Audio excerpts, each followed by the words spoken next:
తెలంగాణ రాష్ట్రంలో కాంగ్రెస్ ప్రభుత్వం రిలీజ్ చేసిన జాబ్ క్యాలెండర్ అట మొత్తం బోగస్ అని బీఆర్ఎస్ ఎమ్మెల్యేలు అందరూ అంటున్నారు. అంతేకాదుల్లా వాళ్ళు ధర్నా కూడా చేసిండ్రు. మరిగా ధర్నా ముచ్చట్లేందో చూద్దామా?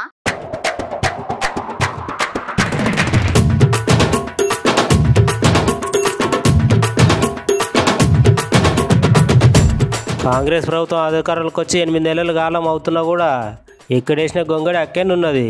అసలు కాంగ్రెస్ పార్టీకి రేవంత్ రెడ్డికి కొంచెమైనా ఉండాలి. ఎందుకంటే ఈ తెలంగాణ రాష్ట్రంలో విద్యార్థులను గట్లనే రైతులను కొత్తగా పెళ్ళైన దంపతులను వృద్ధులను మస్తుగానం మోసం చేస్తుంది. ఇట్లా మోసాల మీద మోసాలు చేస్తుంటే బీఆర్ఎస్ పార్టీ ఊకోదు. గట్లనే జాబ్ క్యాలెండర్ రిలీజ్ చేస్తామని చెప్పారు. ఈ జాబ్ క్యాలెండర్ ముచ్చట మొత్తం మోసపూరితంగా ఉన్నదని చెప్పి బీఆర్ఎస్ ఎమ్మెల్యేలు అందరు కలిసి అసెంబ్లీని బహిష్కరించి బయటకు వచ్చి జాబ్ క్యాలెండర్ అంతా బోగస్ అనుకుంటా ప్రభుత్వానికి వ్యతిరేకంగా నినాదాలు చేస్తూ గన్ పార్క్ దగ్గర ఈ ముచ్చట్ల భాగంగానే గాడికి పోలీసులు అందరూ వచ్చి బీఆర్ఎస్ ఎమ్మెల్యేలను అందరినీ అరెస్ట్ చేసి పోలీస్ స్టేషన్కి తీసుకొని పోతున్నారు. ఈ తెలంగాణ రాష్ట్రంలో తప్పును తప్పని చెప్పినందుకు కాంగ్రెస్ ప్రభుత్వం బీఆర్ఎస్ ఎమ్మెల్యేలకు గిట్లాంటి శిక్ష విధిస్తారా అని అందరూ అంటున్నారు.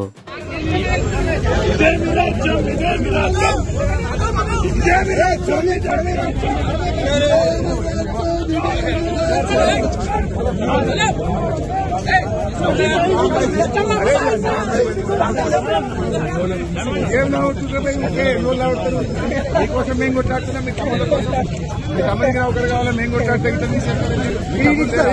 తమ్ముడు లేదా మీకు వాళ్ళ నౌకరు కోసం మేము దండాడుతున్నాం. మీ తమ్ముళ్ళు అవుతా మీ తమ్ముడికి నౌకరు కావాలా నేను కొట్లాడుతున్నాను. కనీసం అమరులకు దోష చెప్పుకుంటున్నాం. ఏ ఉద్యమకారులు ఏ తెలంగాణ అమరుల దగ్గర మేము కూర్చొని కనీసం దోష చెప్తుంటే కూడా మాట్లాడనీయకుండా ఇలా అరెస్ట్ చేస్తారన్నారు.